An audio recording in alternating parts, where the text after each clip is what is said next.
Hello and welcome to Insert Your Black Power. I'm Lawrence Grand Prix. And I'm Rasheem. So we're doing something a little bit different this time. I am here at the LBS office, and Rasheem is in her brand new home that she's setting up and just Woo! bought. So congratulations there. Thanks. So a few months ago, because we do record some of these episodes beforehand, we recorded an episode on reproductive justice where we talked about some of the deeper issues related to the movement historically. Again, we like to do evergreen content here, so it's not like chasing the news cycle. So just got into some conversations about some of the deeper aspects of reproductive justice and Black people, Pan-Africanism, our history. Then, of course, as we were planning to do our release schedule of what to be released when, Roe v. Wade, one of the two most important and two most well-known Supreme Court precedents in American history, was officially overturned by the Supreme Court decision Dobbs versus Jackson. So with that, we just decided to hop on StreamYard and to just do this addendum, this prequel, because we're going to release the episode we did because so much of that content was evergreen. But we also just didn't want to release something on reproductive justice not acknowledge that Roe was overturned. So again, the Supreme Court and the conservatives voted together, 6 of them versus the 3 liberal judges, to support the case by the state of Mississippi, represented by the health secretary, whose last name was Dobbs, against Jackson is actually like Jackson Women's Reproductive Clinic, who was actually trying to defend their opposition to a Mississippi law, which was supposed to be a 15-week abortion ban. So the Supreme Court could have just decided to do a 15-week abortion ban and leave Roe intact. But there's a powerful legal conservative movement that many of them are Catholic. Many of them believe that a life begins at conception. Many of them see Roe as the codification of decadence and liberal moral permissiveness taking over the country. They've just used Roe as their target for 40, 50 years. And so people who have been appointed to the court with the explicit focus of being willing to overturn Roe v. Wade. So with that, there were multiple different things written about why the judges decided the way they did, but Judge Samuel Alito, who is a Catholic, basically wrote a majority opinion, basically stating that rules around rights, because again, people thought, wasn't abortion a right? How did it take a right away? So basically saying that Roe was wrongly decided in his opinion. Subsequent cases that codified Roe, supported Roe, he says, were also wrongfully decided, i.e. Planned Parenthood versus Casey, which was decided in the 90s, which upheld Roe, but also upheld restrictions to abortion. Basically saying that he wants, in his opinion, in the opinion of the court, you have to look at rights being rooted in the history of America, and abortion obviously is not in the Constitution. It's not, in his opinion, rooted deeply in the history of America, going all the way back to like European common law and just some esoteric stuff. So basically using that to do the conservative move, which is to say that we don't think this stuff is supported by anything in the Constitution. So therefore, it is legal for states to restrict abortion. Does not mean there's a nationwide abortion ban, but states like Mississippi, who was the entity appealing a lower court decision, basically saying that they have the right to completely eliminate the procedure, the medical procedure of abortion in their states if they so choose. And that was part of Alito's whole argument, which is, I'm not banning abortion, I'm leaving it up to the states. If they choose to ban abortion, then they can do it. So that's the argument that's going on, is that states have the right to allow abortion or to completely, that's the key word, ban abortion, including the Supreme Court did not make any exceptions to this. So states can ban abortion if they choose to, and many of them are, despite if it's a case of incest, even if it's a case of rape, or even if the life of the mother is in jeopardy by not eliminating the pregnancy. So this obviously, they've been chipping away at Roe for years. Abortion clinics were under attack and not able to do many services in many conservative states for like decades now. So this just codifies, this puts the final nail in the coffin of nationwide protections for women's reproductive health around the issue of family planning and choosing whether that goes through with a pregnancy or not. Yeah, good encapsulation of that. I think one of the things that you mentioned that I think deserves to be highlighted a little bit is a question that I'm hearing is like, how can a constitutional right be changed without the Constitution changing?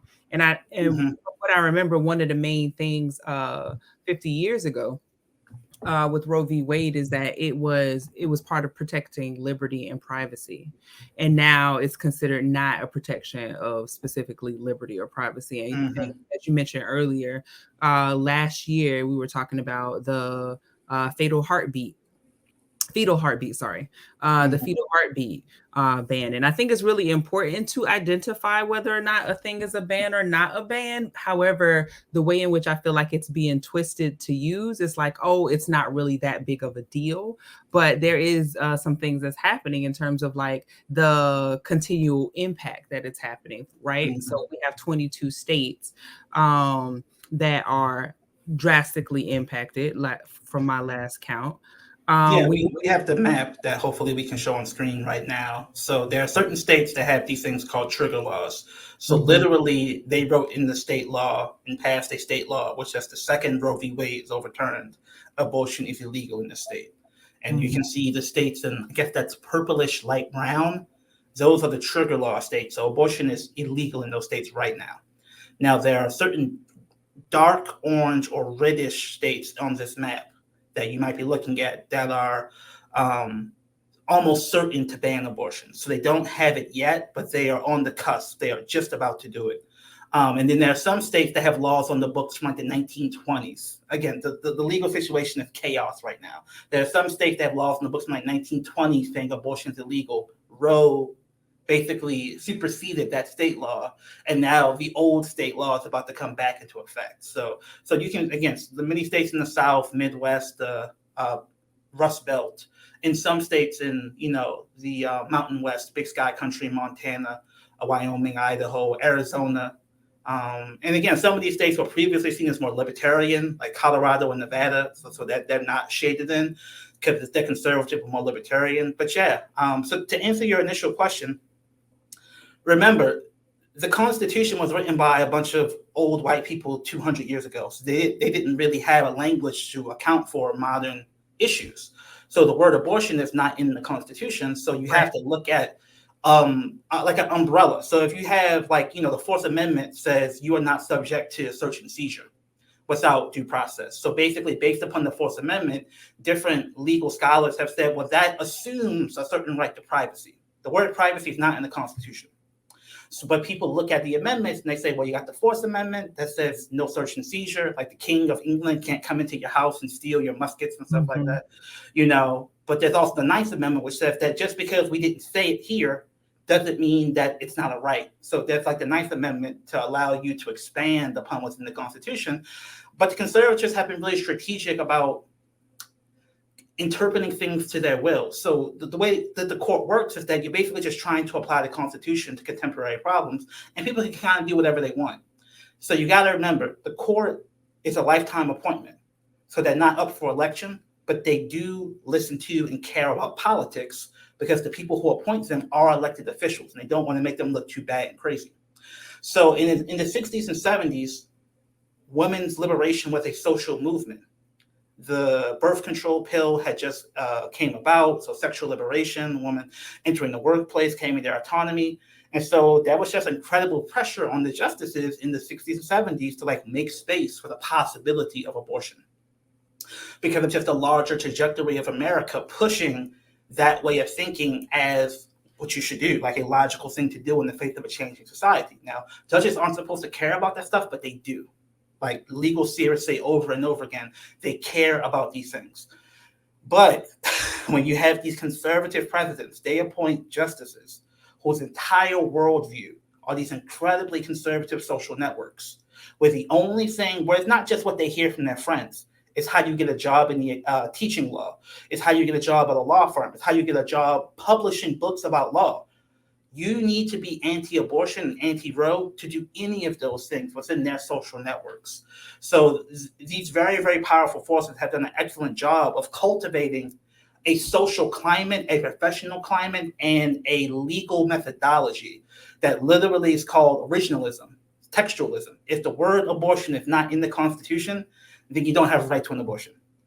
And when you have enough money and power, you can just repeat those things enough times and they become true because you have the power to back it up. So that's why. Yeah, I just want to say, I also feel like it's not just that conservative folks are particularly savvy. I think they're persistent and consistent. And I also think that there's a way in which there's been opportunities for folks in the Democratic Party to actually make some changes. Whether we go to Clinton saying, "Oh, it should be safe, legal, and rare," which is like not really saying a whole bunch. Obama kind of ran on this idea of the Freedom of Choice Act and then kind of walked that back a bit. So it's like it's not just that one side is more savvy. I think they're just more persistent, very focused. Yeah. They got a person who just basically let them do their own appointing of judges, really. And they didn't let they didn't care about all of these other things that I feel like folks in the Democratic Party would care about, like these social things, whether it's the grab them by the pussy or this comment or that column or the Mueller report or all. It was like none of that mattered because we are singularly focused. So I feel like they were persistent and focused, and I feel like Democrats had plenty of opportunity to start to counter that in ways, and no one really seemed to like really step up to plate when they had the opportunity to actually do something. So this is why you can have this gradual progression of infringement on women's bodily autonomy. So we're all the way up to, at this point, what, 15 weeks of pregnancy is illegal, when a lot of times most people, I'm sorry, most people don't even know anything they want now.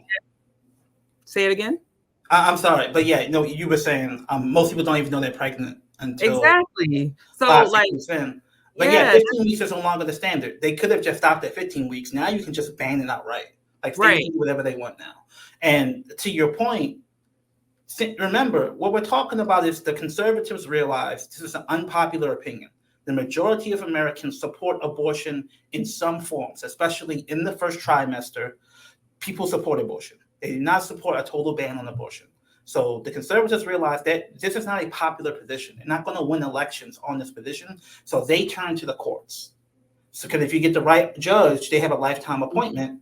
Right. And so they realized strategically the courts were important. The Democrats didn't have to do that. The Democrats could, as you said, pass nationwide legislation in the American House and the American Senate to say that Mississippi, you do not have a right to shut down the abortion clinics. We, as the Congress, are going to legislate on this issue to say that if you shut down the abortion clinics, we're going to like take your federal funding away for like highways and stuff. Right. Obama could have done that when he had 60 votes in the Senate and a House supermajority in 2008 and 9, but he chose not to. So when people say the Democrats aren't serious about abortion, we're going to talk more about that later, but this is what they're talking about. Like the court interprets law, but Congress passes the laws, right? So Congress doesn't have to stop at Roe. Roe was not like a magical protection of abortion nationwide. It was they chipped away at abortion in the South for years and years and years when we had Roe. So you would have needed the United States Congress to put money up to support abortion clinics in the South, in states where they're pushing back against reproductive autonomy, to say, no, we're making a positive affirmative choice to support women's autonomy nationwide. And the Democrats never did that because they said we can just win in the courts. And I think that's the decision that people are kind of frustrated with now, because you basically fought on the conservatives' terrain. Like the Constitution is an extremely conservative document. And as angry as the justices are, like the people who wrote the document were extremely conservative people. They didn't like England, but they were also like slave owners and extremely capitalist, right? Yeah. So depending on the Constitution to like do progressive things, it doesn't really make sense. But again, we're so disillusioned that because the courts are not elected and because of Brown v. Board, this illusion came out, and because of Roe v. Wade, that the courts are somehow progressive and woke. And that's where the real social progress comes, is these perfect, intelligent justices who wear the robes and do the smart stuff.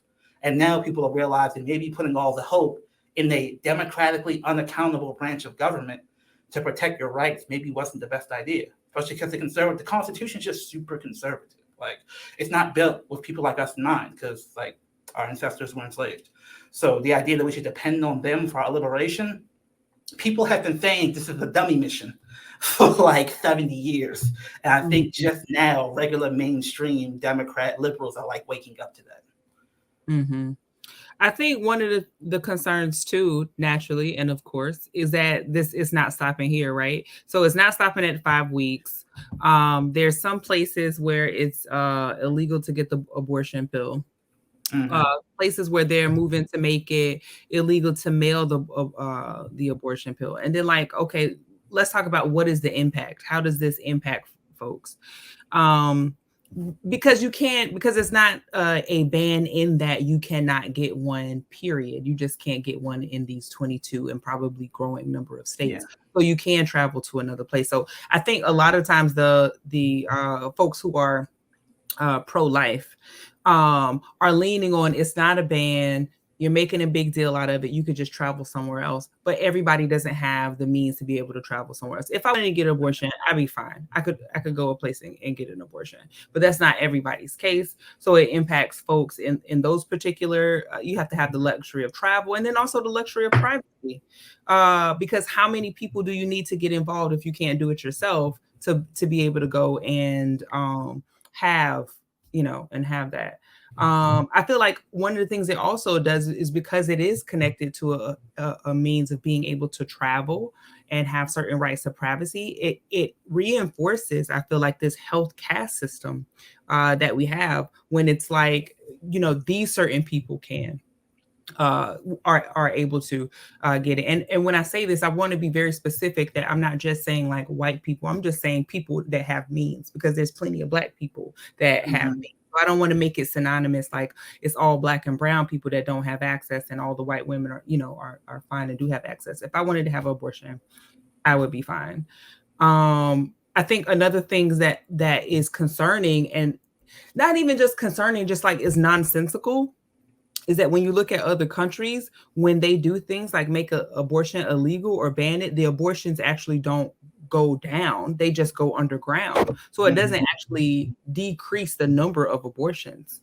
It just makes them go underground, which of course, because they're going on the underground, a lot of times they, increase death rates, increase maternal mortality and or dismemberment or botched situations. So like those are for me a lot of the things that are largely concerning.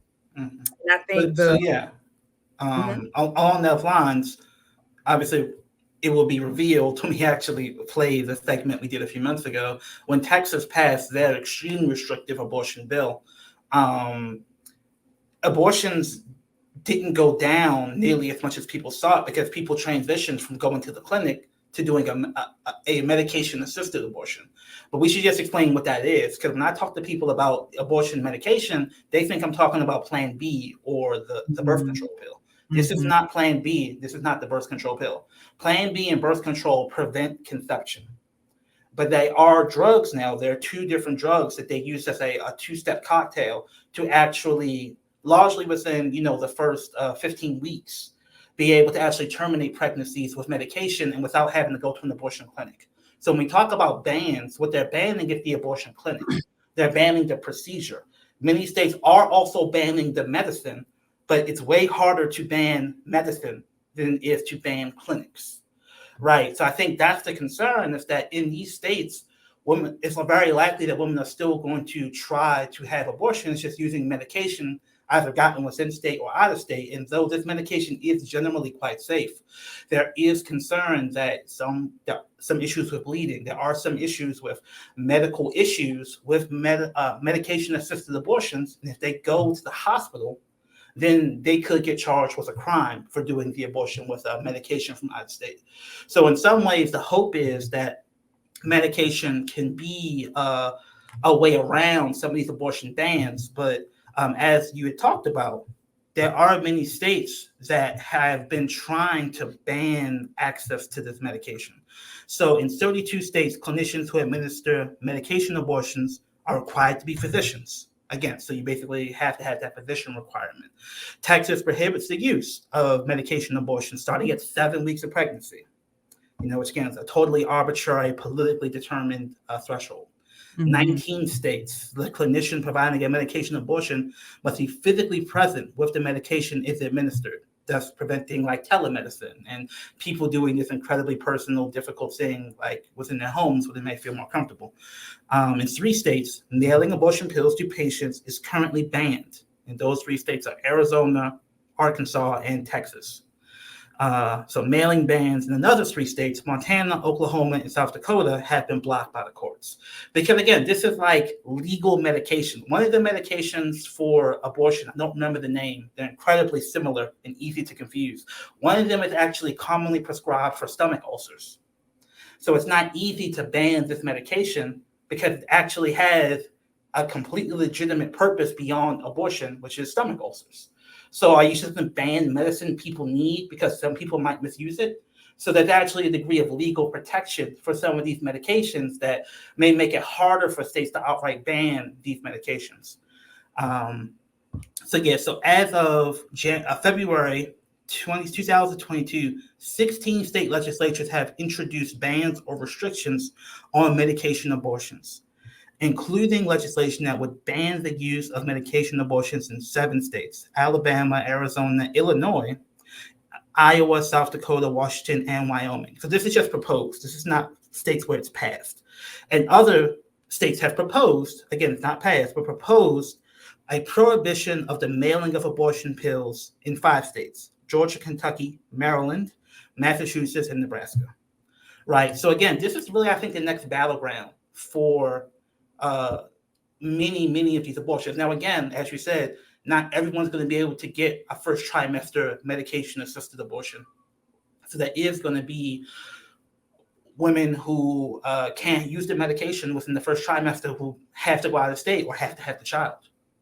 So this is definitely not a cure-all for everything, but it does raise the possibility of, even if they shut down the abortion clinics, which it seems like they're going to do, which they've been effectively doing for decades now, the medication abortion seems to be the next forefront in terms of, as the graphic showed, it's over 50% of all abortions in America are done with medication now. So the majority of women actually are not going into the clinic for the procedure anymore. But yeah, the idea of not having proper medical guidance and support if something goes wrong, I think people are legitimately concerned about that. Yeah, I mean, I think they should be. I feel like they should also be considered about out of all of the, I hate using this term, developed countries in the world. The US has the highest rate of women that die from childbirth.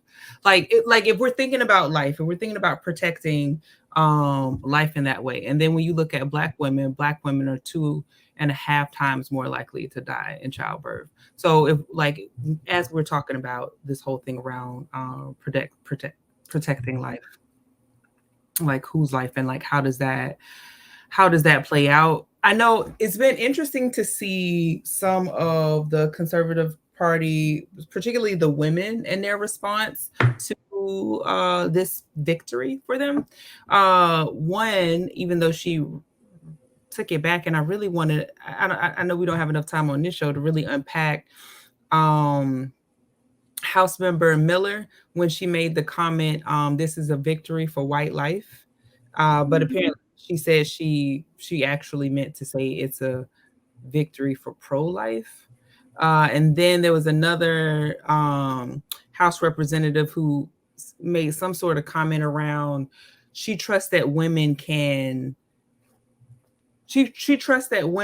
control male ejaculation and keep themselves from getting pregnant. Yeah. I mean, it's like the most bizarre angles that we're coming at with this thing.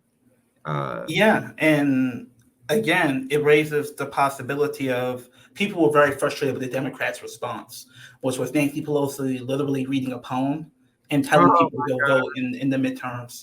So, but there is concern that, again, the Democrats right now, right this second, could go to the House and the Senate and say, look, we want a nationwide assurance that at least in the case of rape, incest, or the life of the mother, abortion should be possible nationwide.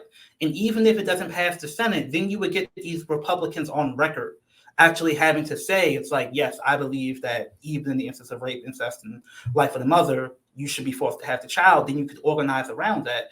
But the Democrats have not taken that vote yet in the Senate, in part because they want to use those popular talking points to be able to gain more political leverage rather than to just have the vote and either win it or lose it.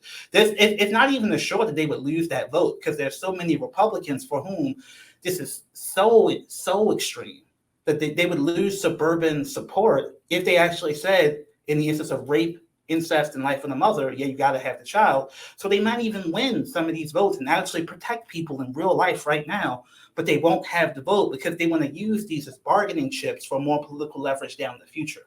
So the Democrats are seeing all these things through the lens of long-term political gain. And I think that people are frustrated because they feel like they care more about the politics of it than actually protecting women's lives, as much as they say otherwise. So of course, one example that floated around was Nancy Pelosi, the leader of the House of Representatives, at least for now. She probably won't be come November when Democrats lose the House. Actually, on the week Roe was overturned, she was in Texas or doing work for the Texas lawmaker, Henry Cuellar, who's the only anti-Roe, pro-life Democrat in the House of Representatives. So this is literally like the number one issue that they're crying and wailing about when Roe gets overturned. But the week Roe was overturned, they were doing robocalls and fundraising for a pro-corporate, anti-choice, anti-Roe Democrat to protect them from a progressive challenge in Texas from a less corporate, pro-Bernie, pro-life, pro-choice, pro-Roe candidate in Jessica Cisneros. And Henry Cuellar actually won that election by only 250-ish votes.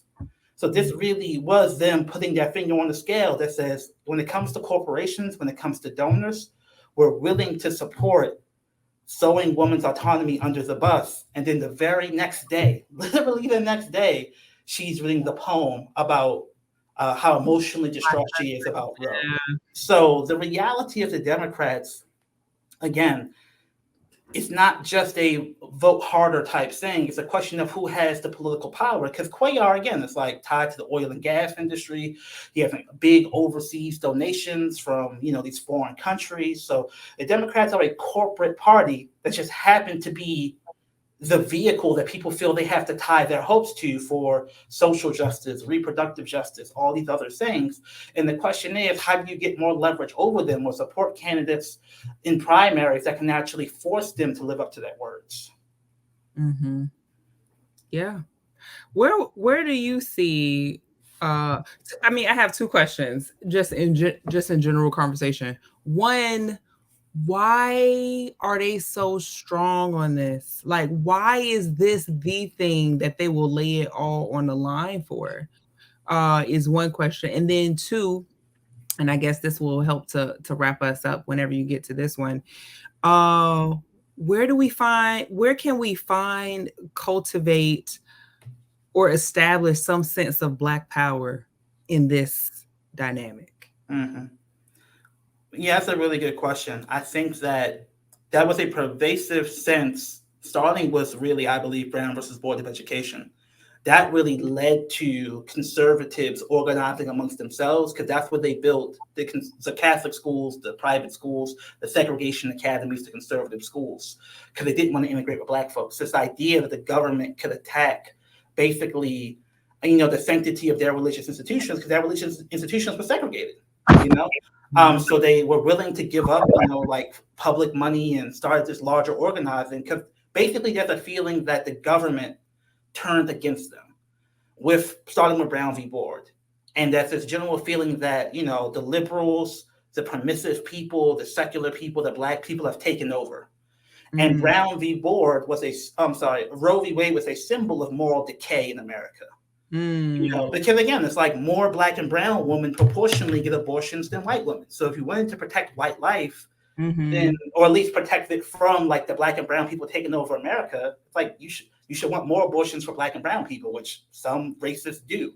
Like, so the history of eugenics, unfortunately, with folks like Margaret Sanger, is actually really bad when it comes to abortion. But I think Roe v. Wade is a symbol for them of the loss of control of the political order. In defeating Roe v. Wade is them reasserting control over the political order. Like, that's why I think that white life comment makes sense, because it is the power of like white evangelicals and also some black evangelicals and Latino evangelicals and conservatives that are anti-abortion that really push this image to the forefront. Now, the other thing people talk about is that, look, all the judges who are anti-Roe and pro-life are also extremely pro-corporation. They are pro-deregulation. They are pro-corporate autonomy. They are pro-corporations pumping all the pollution into your air and into your water. But no one's going to vote for them if they come out and say, hey, vote for me, I'll appoint pro-corporate judges. What they can say is, vote for me, I'll appoint pro-life judges. But that was an intentional decision to forefront the issue of abortion to get the evangelical vote on board for the Republicans, because the evangelicals were on the brink of becoming almost apolitical. They were on some like Sodom and Gomorrah stuff, like America's decadent, politics is decadent, we're out, we're not voting. But that was a very intentional strategic decision to bring them back into politics, because the Republican corporations, because remember, Republican money is oil money, gas money, shipping money, manufacturing money, it's dirty money, polluting industries. They need support from the courts to like not be regulated. What happened the day after Roe got overturned? They overturned the EPA's authority to regulate greenhouse gases. Right. Those two are not disconnected. Those two are fundamentally connected, because the powerful business interests are using the moral issues of pro-life to support their pro-corporate judicial agenda to destroy the New Deal, destroy the regulatory state, right? So with that, I think that we have to, first of all, have frank conversations about reproductive autonomy in our community, because I think it's a touchy subject that people don't like to touch on, even though most Black people, like most people in America, are pro-abortion in some ways. We also have anxieties about abortion being used to, depopulate the Black community and be a tool of eugenics. Right. And I think that the mainstream white pro-choice movement hasn't done a good job addressing that concern. They just call you, people fear being called a bigot for raising that concern. So I think that, again, it's like we talk about that in the episode we did that's going to air right after this, about addressing that concern and really thinking through it and being honest about it. But again, it's like Black people are not just interested in abortion. They want reproductive justice. Right. The ability to raise a family and have support for a family, and not just the right to terminate pregnancies if they need to. So the idea of economic redistribution of money and power as a family rights issue, as a Black community reproduction issue, that has not been the core of the reproductive justice movement, because that would piss off the donors to the reproductive justice movement, who oftentimes are like, tech money, finance, real estate money. They don't want anything that rocks their boat. They just want to make sure if they need to, their daughters and their nieces can get abortions. So I think we have to push back against the failure, the utter complete failure of the nonprofits who have been working on reproductive justice. I know there are good people who dedicated their life to doing it, but you just gotta look at yourself in the mirror and say, look what happened. Right. So it's just that honest. It's not that they're unique. There are nonprofits who are hustling off of people suffering all over the country and the planet.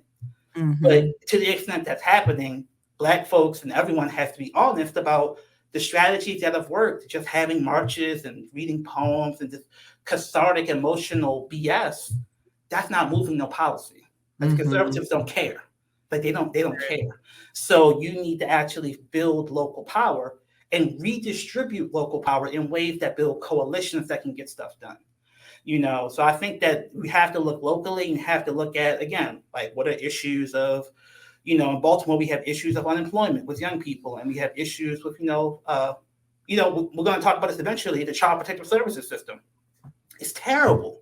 It's just horrible in this country. So what can you do to redistribute resources to families before they get their children taken away, as opposed to after the fact? That would be reproductive justice, and that'd be extremely popular.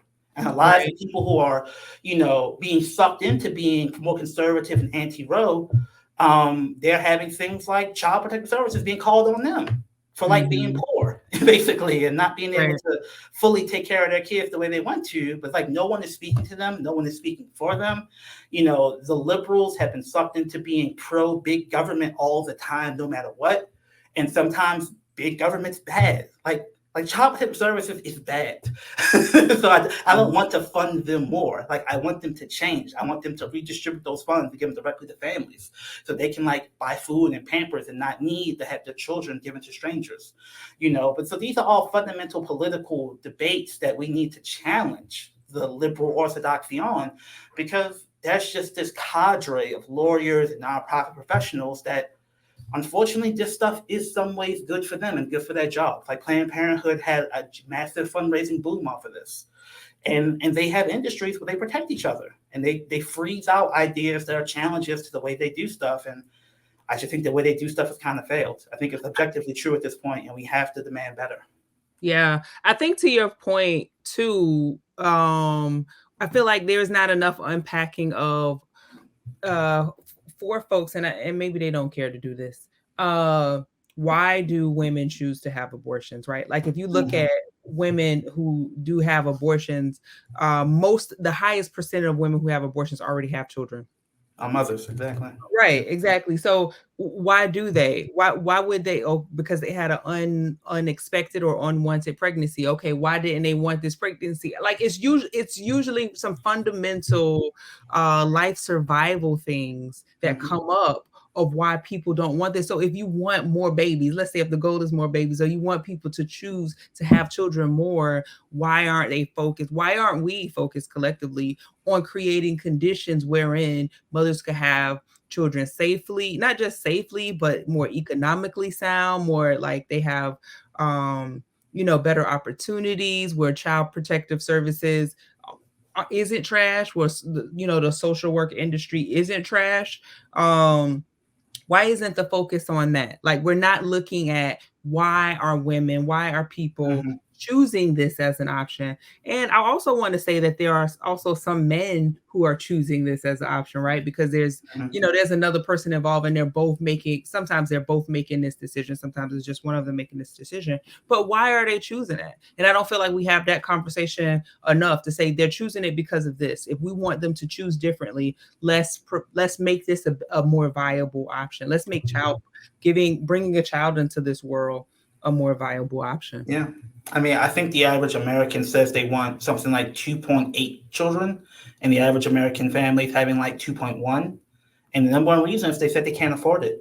Right. So we had the child tax credit, but that only kicks in once a year, or that kicks in, for certain people at certain times. And they kicked in the child tax credit, but they made it so that you had to renew it after 1 year. And after Mhm. 1 year, they couldn't get the votes, and it went away. Mhm. And what they found was that the people who received the child tax credit and then they stopped receiving it, they didn't thank the Democrats for trying. They blamed them for not fighting harder to keep it. So those Mhm. people actually shifted further to the Republicans after the child tax credit got taken away.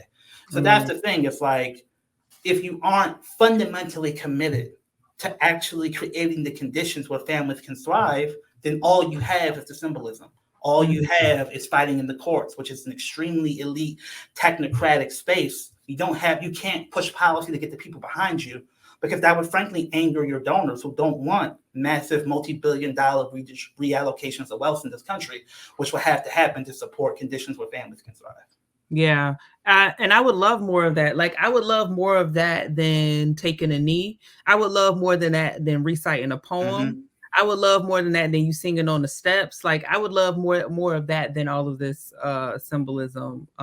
Because I don't feel like it was just one side. I feel like both sides made this happen, and it could not have happened without, I don't want to say the cooperation, but the I don't know, the passiveness, the whatever of the other side. So Yeah, yeah. So we appreciate you all listening to this update of In Search of Black Power. So now we're going to actually play for you all the episode we recorded before about some of the more in-depth issues around reproductive justice, and hopefully build upon the conversation we have here. So thank you, and we look forward to next time we continue to go in search of Black Power. See you soon. Hello, and welcome to In Search of Black Power. I'm Lawrence Grand Prix, Director of Research for Leaders of a Beautiful Struggle. I'm Rasheem, scholar and independent researcher. And the topic for today is, given recent abortion restrictions, how should we understand Black women's reproductive health, including, but also beyond, the issue of abortion. And Rasheem, I think you've done some great work putting together some analysis and history for us. How about you break us in? Sure.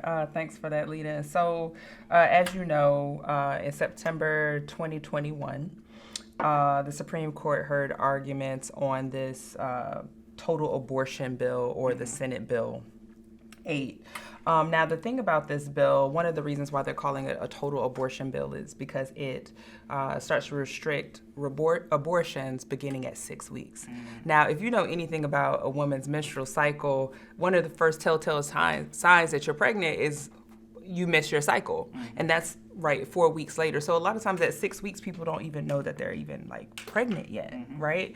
So with that, most of the abortions, about 85 to 90% of abortions, happen after that 6 weeks. So the bill has been pretty effective thus far in Texas at really restricting that. And one of the reasons that it's so important to pay attention to is not only because of the specific restrictions that it gives, and it also has no exceptions for incest or rape, but the way in which this bill is enforced is particularly unique, right? Because it's not federally enforced, it's not state enforced. It sort of calls on this vigilante justice mechanism to enforce it. And what I mean by that is it gives citizens the power and the right to call out or identify folks who they assume or think may be in pursuit of an abortion.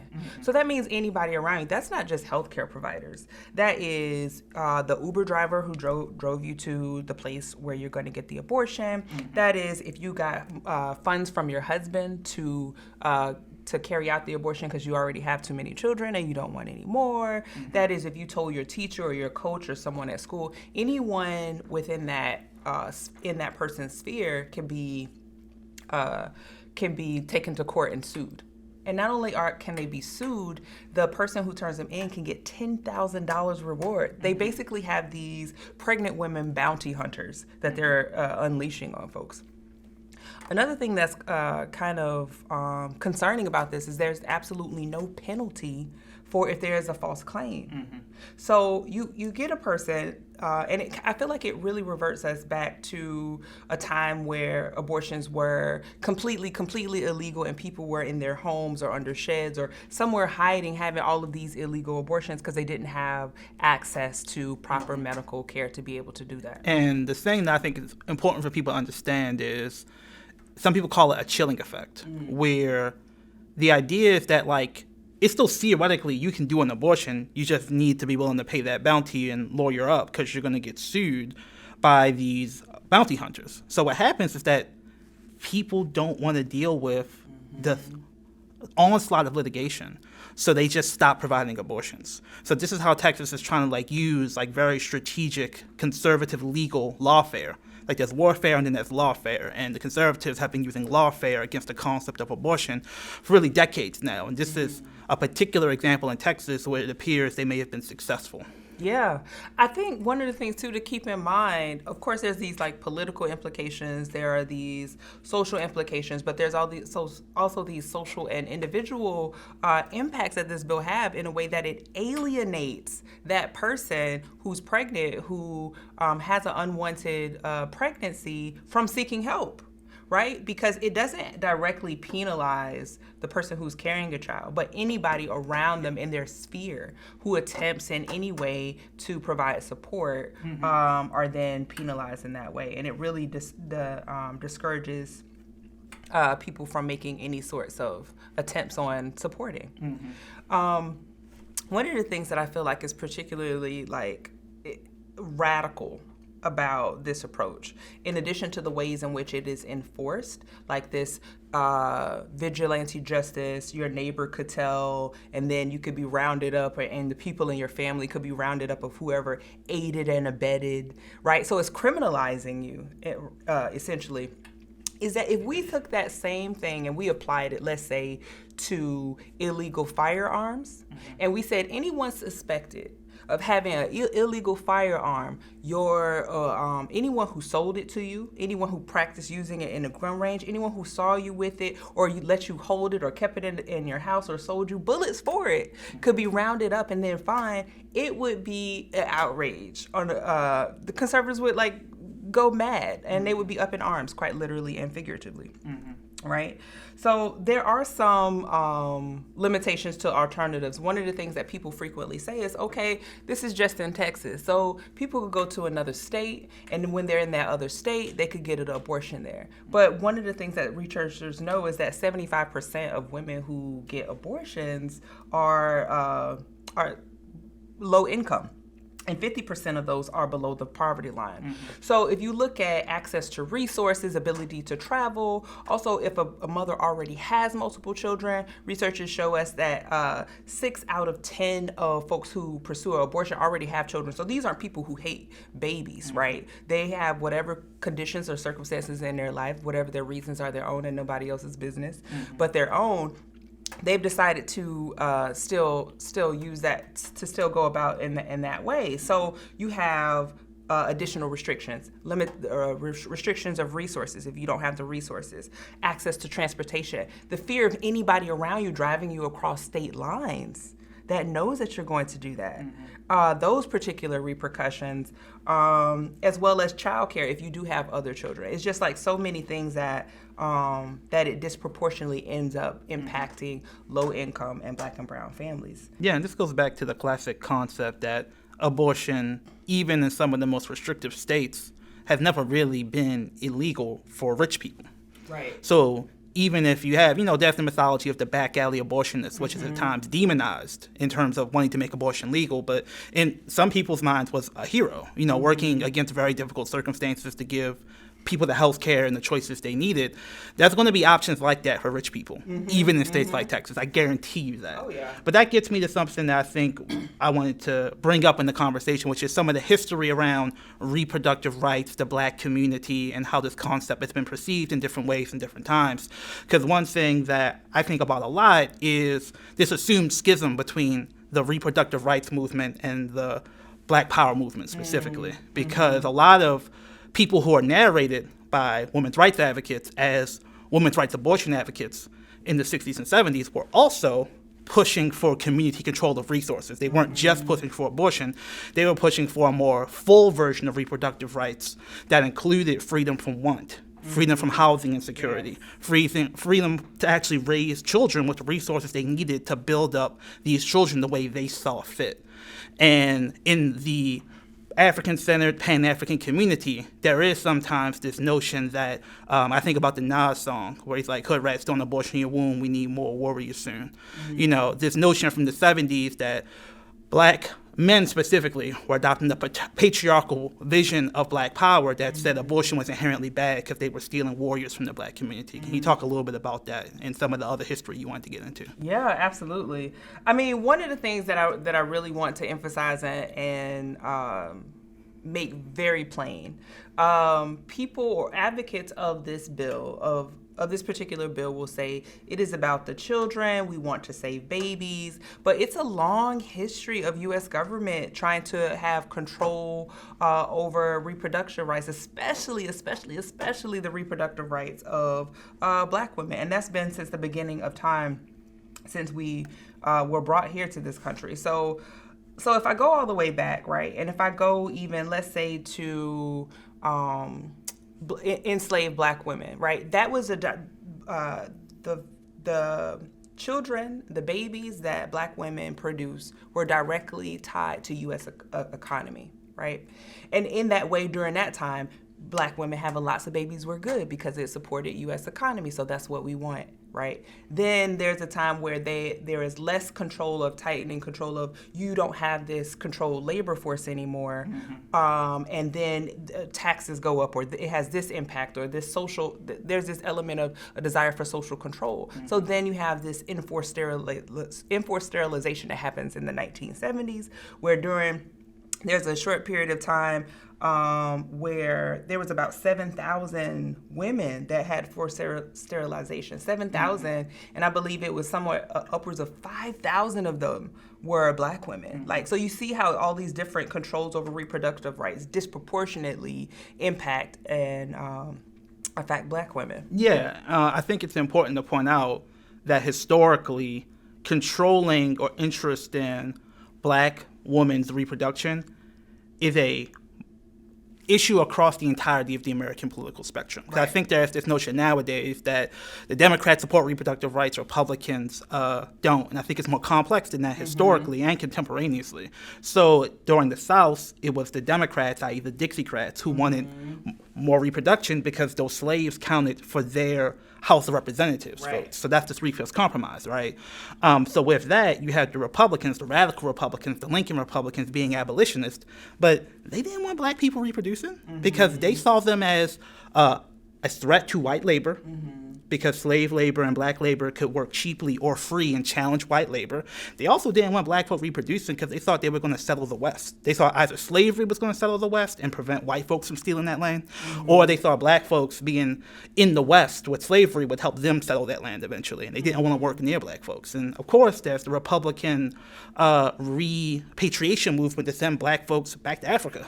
So all of this notions, and again, the parties have flipped, so now the radical Republicans and now the Democrats. But either way, there's just this long history of you never really loved us. Right. There's this interest convergence that sometimes says produce more, and we care, and sometimes says we don't want you to reproduce more, and that goes across the political spectrum historically and contemporaneously. Right. It's about control and maintaining a social order, right? So you have the Moynihan Report that gives this skewed image of Black families. Then you have Reagan's welfare queen, this mythological creature, I would say, this invention of demonizing Black women, right? So there's varied interests at different points in U.S. history of Black women having babies. And not only just Black women having babies, but Black women being mothers, right? So one of the points that you brought up earlier is in wanting not only the right to have a choice, but also right to access to healthcare, access to be able to a livable wage, childcare. So we have this way in which where we start to see, particularly now with more conservative movements, where there is this strong desire, this strong interest in Black babies so long as they're in the womb, right? And the second they come out of the womb, there's no support for social programs, there's no support for child welfare programs, and that sort of thing. So it just kind of slaps in the face of, I am for the rights of babies, I am for child life, when it seems like while they want to start to count the clock of this child's life at 6 weeks within the womb, it seems as soon as that child leaves that mother's body, there is no longer interest in that child's life whatsoever. Absolutely. Yeah.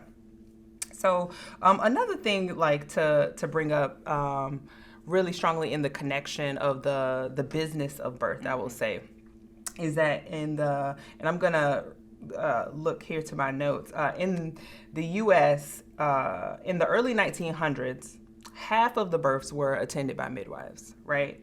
Early 1900s. Then there's this paper by a medical physician in 1912, J. Whitridge Williams, right? And in this, he began to call for a gradual abolition of midwives in large cities.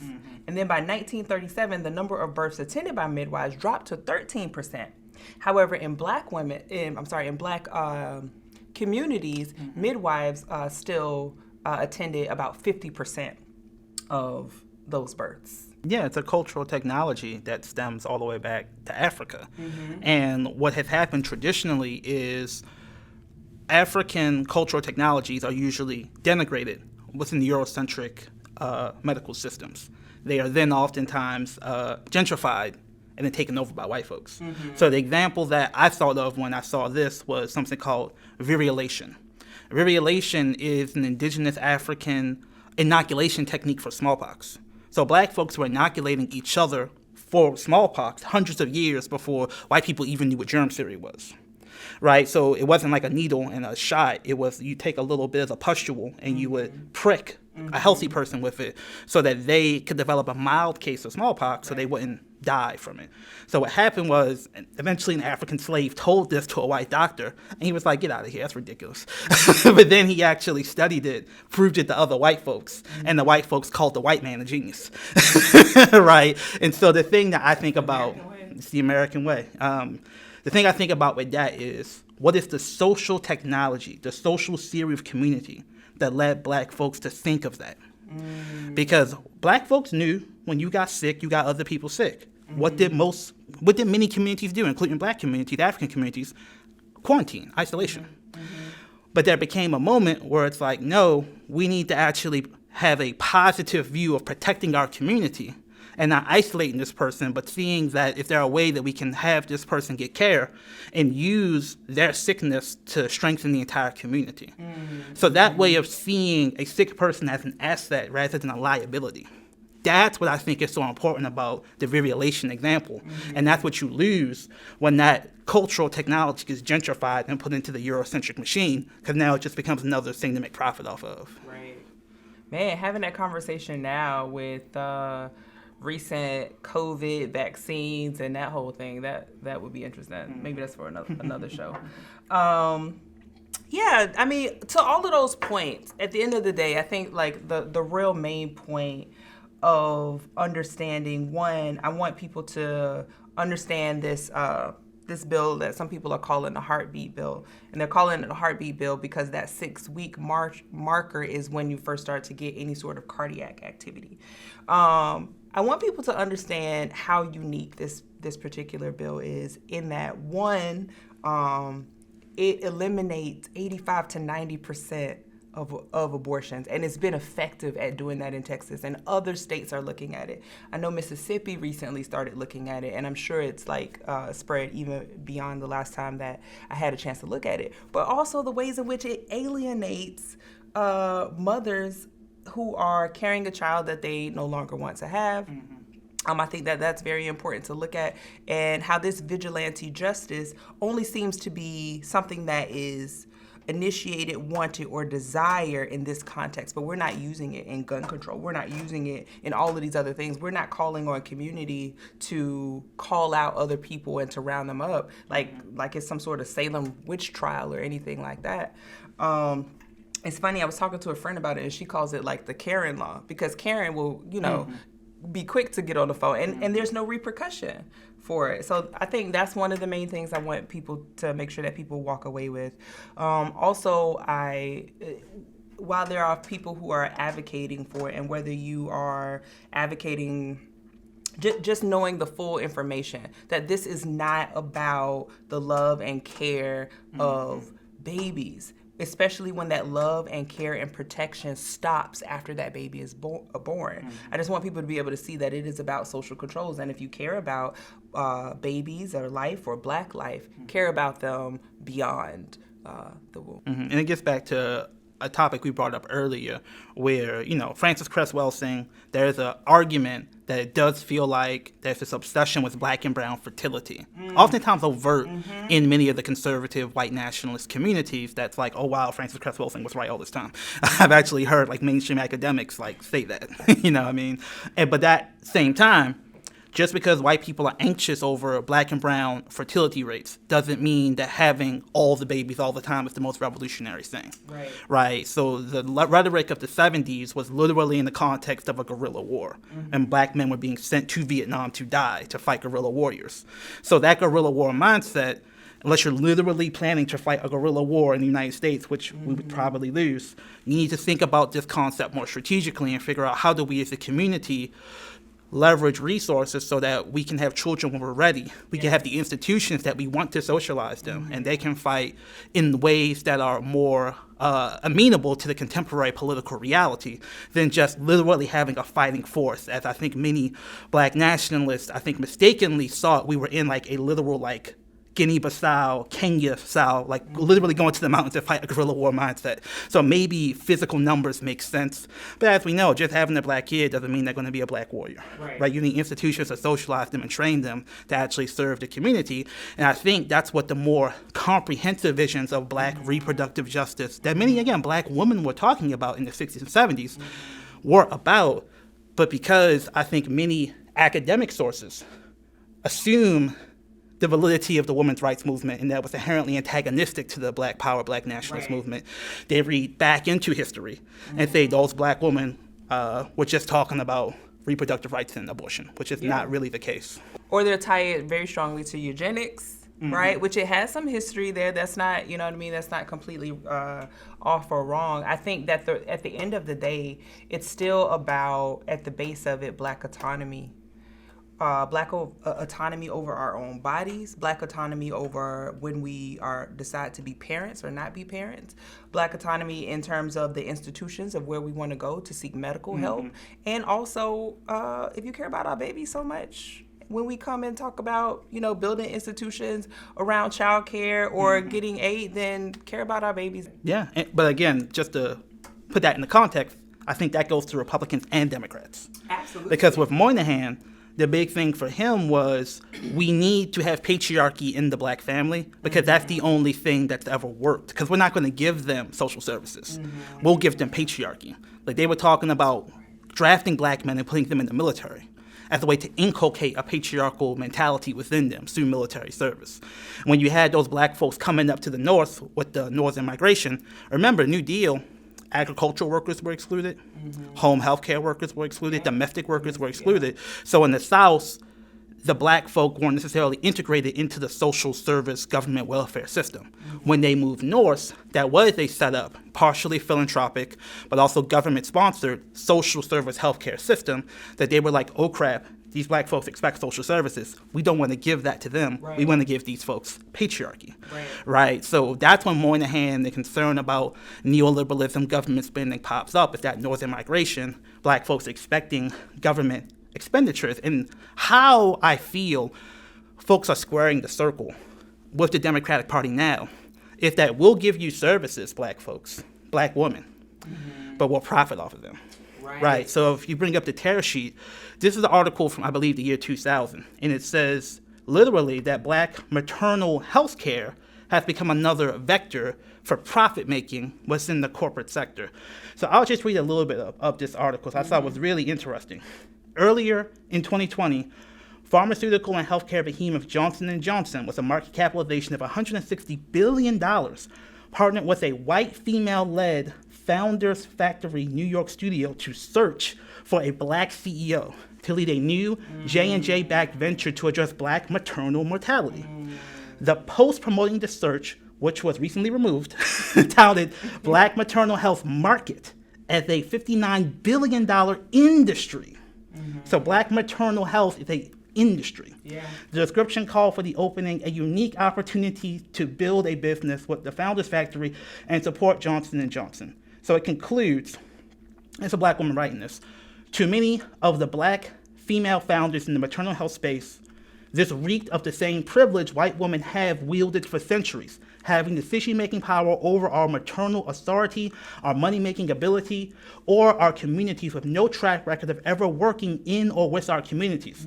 It's the type of corporate takeover of black people and their problems and financial exploitation that are being protested right now in this moment of racial reckoning around police brutality and systemic oppression. After decades of black people working on the issue in earnest, and more recently, a new crop of black female founders rooted in the community, developing technologies and design solutions showing there is a viable and profitability in our ideas, even without the same access to capital, black maternal mortality is now apparently being gentrified.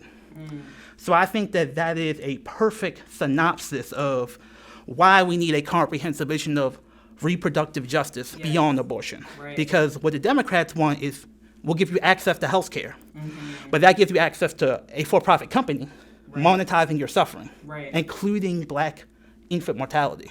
They don't want to have it just be a service to keep black people alive. They only want to keep those black children alive. This is Democrats now, if the company that gives them campaign donations can benefit off of it. So again, promoting Black community control over these doula services, over these midwife services, because again, these spaces are very multiracial. Yeah. And surprisingly so. I think most folks would be surprised, even in Black cities, the midwifery doula circles are very multiracial, and that can be good if those folks are accountable to the community, are steeped in the community, and the institution is serving the community. But you do have the possibility of this being another space for the white nonprofit industrial complex to see a huge problem, a huge legitimate problem, and then produce their own boutique solution to it that they profit off of and control. Right. Because one of the things that we know is that folks, I mean, I've been in situations where people will rather give funds to white institutions that are serving Black communities than give those funds to Black communities or build capacity of Black institutions to work within the communities where exactly where they live. So you're absolutely right about that. Right, so you have, as we were saying earlier, you have decades later when children that Black women produce, when they're no longer property of the U.S. government or the U.S. owning class. Then you have, again, these forced sterilizations that happened in 1970s. You have between 1933 and 1973 of 7,600 women that were being sterilized, 5,000 of them being African American. You also have early 20th century eugenics, believe that measures should be taken to prevent undesirables, right, from reproduction so that problems such as poverty and substance abuse would be eliminated for future generations. Yeah. So briefly on that point, in the 70s, there's a book called The Protest Psychosis that talks about how schizophrenia switched from being like a sad, melancholic, married white woman's disease to a disease predominantly diagnosed in working class Black people, particularly working class like Black radicals in terms of politics. Because they'd be going around saying, I think people are after me, I think people are after me. And they're like, you're crazy. And it's like, oh no, COINTELPRO's a thing. People are after you.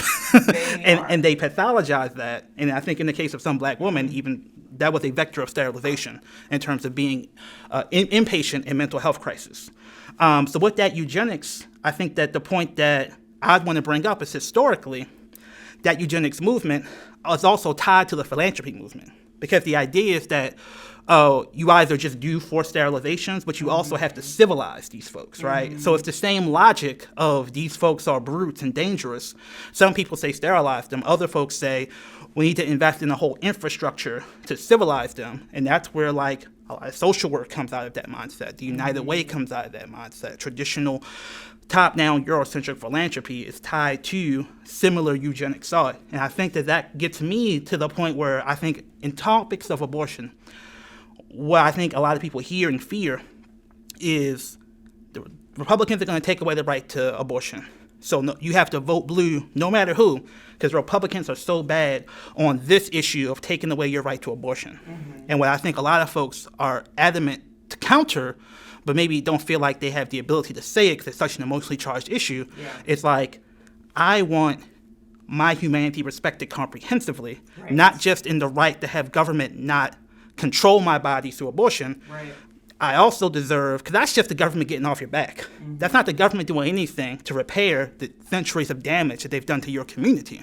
So if the government's off your back, you get all the abortions you want. You still poor. You still got all these other problems. What is the positive investment that the community is making? Because there are many ways that the idea of protecting Black women, specifically Black women, from sexual violence and Black women's sexuality has been weaponized against Black people, specifically by the very people who are claiming to defend our abortion rights. I think the example that many people give is the Libyan War. The Libyan War was a explicit Democratic Party, Hillary Clinton special. It was not done by evil conservative neocons. It was done by the same people who are at the Women's March. And their whole argument was Gaddafi is giving soldiers Viagra to rape their political enemies. Unfounded, no evidence supporting it, but the idea was just to vilify this Black country, and the idea of protecting Black women got used to justify a violent assault on Libya, murdering Gaddafi violently. He'd actually sexually violated. I mean, that is the land of unconfirmed rape. Yes, we came, we saw, he died. Did it have anything to do with your visit? No, I'm sure it did.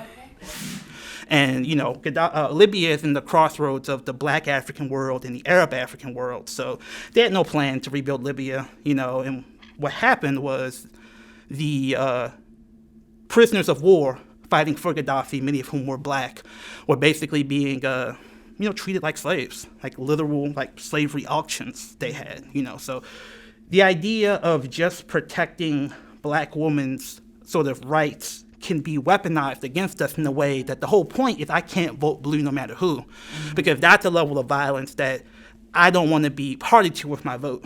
So if the Democratic Party wants to actually address comprehensive concerns, we need to force them to address the totality of the violence that we face, not expecting them to solve it, but give us the resources so we can solve it ourselves, right? And I think that's the important part where I think a lot of people just are scared of having this reproductive issue the Republicans are so bad on, giving the Democrats a free pass to do nothing, and then justifying stuff like Libya as the cost of doing business and avoiding evil Republicans. Right. Yeah, I mean, I think to your point about comprehensive care, I mean, if folks are looking at life and there is an interest in being comprehensive, then also it would be of interest, I would think, for them to pay attention to the fact that, like, according to the CDC, black women are more likely to die in childbirth. In fact, recent studies show 3 times more likely to die. So investigate that, unpack that, get resources and information and tool and bring that down. And along those lines, black women are also far more likely to get C-sections. Because I think that folks like John Haberman, Professor UT Austin, his book Black and Blue, The History of Medical Racism, that same notion from slavery, black women don't feel pain. Right. So you're more likely to cut them open when you don't need to actually get the child out, and that might contribute to black women's mortality. But again, this is the limitations of just access to health care as the solution to everything. Because you're getting access to health care, but if the doctor is racist, then, that's the downside of just having access as a solution to everything. You know what I mean? So exactly. So that's an important part of the conversation. Absolutely. I think the whole thing around looking at it as a totality, and I think you mentioned it so well a few times, is that the approach has to be comprehensive, right? And when we look at these bills and the policies and when we're advocating for all of these things, it's really good to not only look at the policy or the issue, because of course this Senate Bill 8 impacts. We could say it impacts women in general, right? But that is very acontextual, and it's also ahistorical. And it doesn't talk about the ways in which it disproportionately impacts black women and black families and black communities. And it also doesn't speak to the history and what we really need to do when we talk about black women and reproductive. Yeah, and I think it goes back to that conversation around how do we have an infrastructure so that before we are at our down baddest, before we're at our most vulnerable, we have interventions and institutions capable of meeting needs in our community, so we're not at the last-ditch effort of, needing an abortion tomorrow or everything's going to go downhill. So I think about prenatal nutrition and things like that. So when you actually want to have a child and you want to make sure that pregnancy goes well, you need an ecosystem to help you deal with stress, help you deal with actual good food in your community. Because if the only solution we have is food stamps, that you can buy all the, that doesn't do anything for the actual food ecosystem not being healthy. You have to work still, probably a service economy job, which means you got to eat fast food just to survive. And what are the actual interventions that can actually help people be healthy as opposed to just going to the doctor when they're sick? Some people say we don't have health care in this country, we have sick care. So you go when you're sick and they make money off you being sick. It's not actually profitable to keep people healthy. So if we as black folk want to actually address the problems comprehensively, I'm thinking of community food system interventions, right? Growing food locally, having people that can cook the food and distribute the food. So it's not just a box of vegetables, it's an actual meal that you can eat as you're living your life. That's not easy. There's no easy solution to that. I know folks are working on that here in Baltimore with things like the Black Church Food Security Network, but you need a whole investment in solutions to that. And the point I'm trying to make is that, again, they say because of reproductive rights, vote blue. Democratic Party's not interested in that because the current agricultural food system is their campaign donors. They're fine with that. The current system of healthcare would lose money if you actually invest in the preventative healthcare, right? So they'll do it here or there as a philanthropic, pet project that they also control. But they won't comprehensively invest in that ecosystem of institutions that we can control to deal with something like prenatal nutrition and actually have that be a reproductive health issue in terms of Black community control and capacity being a reproductive health issue. I think it's very not coincidental that those two things are not seen as synonymous. Yeah, I think it's one of those things, just like so many of these topics, right, that are multidimensional, multi-layered, and the approach is there's not one bullet approach. And a lot of things that came up, I'm sure we'll probably get to in one or two other segments. Absolutely, absolutely. So thank you for watching. We look forward to, in the future, continuing to go in search of Black power. See you soon.